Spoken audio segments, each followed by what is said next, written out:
quelques éléments de commentaire sur ce corrigé de carte mentale. Tout d'abord, ne soyez pas impressionnés par la quantité, hein. Encore une fois, si vous-même vous avez moins écrit, c'est tout à fait normal. Vous remarquez que moi-même, je rédige beaucoup plus là sur traitement de texte que je ne le fais au tableau quand nous sommes en classe. Alors je ne vais pas revenir sur toutes les remarques, je vous laisse lire ça posément, prenez votre temps.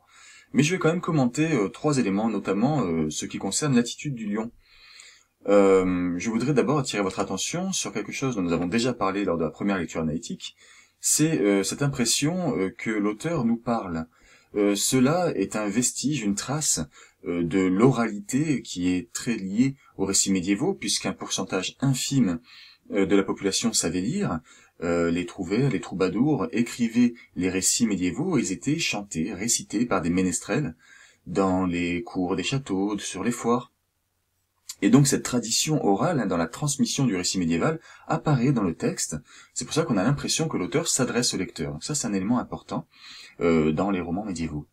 Autre élément que je voudrais commenter, c'est l'attitude du lion. Vous avez sans doute plus commenté que moi dans le corrigé ces gestes du lion qui donnent vraiment l'impression que c'est un être humain. Le fait qu'il pleure, qu'il joigne les pattes, qu'il s'agenouille, tout cela est très important, hein. Vous avez eu raison d'en parler si c'est le cas. Et vous avez peut-être parlé de la figure de style de la personnification, ce qui était tout à fait pertinent, tout à fait recevable. La raison pour laquelle moi-même je ne l'ai pas mise dans mon corrigé, c'est parce que cela va au-delà de la personnification. La personnification est une figure de style qui consiste à présenter un élément inanimé, non humain, comme une personne. Or là, ce n'est pas simplement une façon de présenter le lion, c'est vraiment le comportement du lion, ses actes, qui le rapprochent d'un être humain. On n'a pas simplement une personnification, une présentation particulière, on a vraiment une créature qui est entre l'animal et l'être humain. Donc si vous n'avez pas de personnification, aucun problème, mais voilà pourquoi moi, je ne l'ai pas mis dans mon corrigé. Dernier élément, très important également, c'est la toute fin du texte, lorsqu'on voit que le lion s'est soumis, hein, à Yvain, et on a ce lien vassalique dont je parle là dans le corrigé.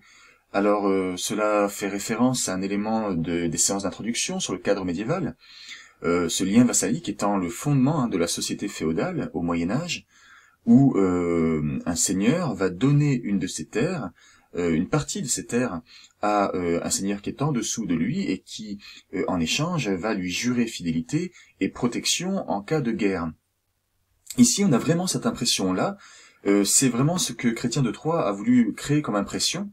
Je vous place ici une illustration d'une cérémonie d'adoubement où l'on voit Lancelot du Lac qui est en train d'être fait chevalier. Vous voyez cette posture, hein, les mains jointes, à genoux, le regard implorant, levé vers son protecteur.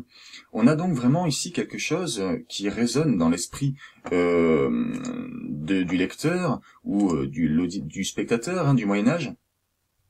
Et donc c'est quelque chose de très important. On a ici un lion qui s'est non seulement mis au service du chevalier, mais qui est son vassal. Et c'est un des serments de fidélité les plus importants au Moyen-Âge.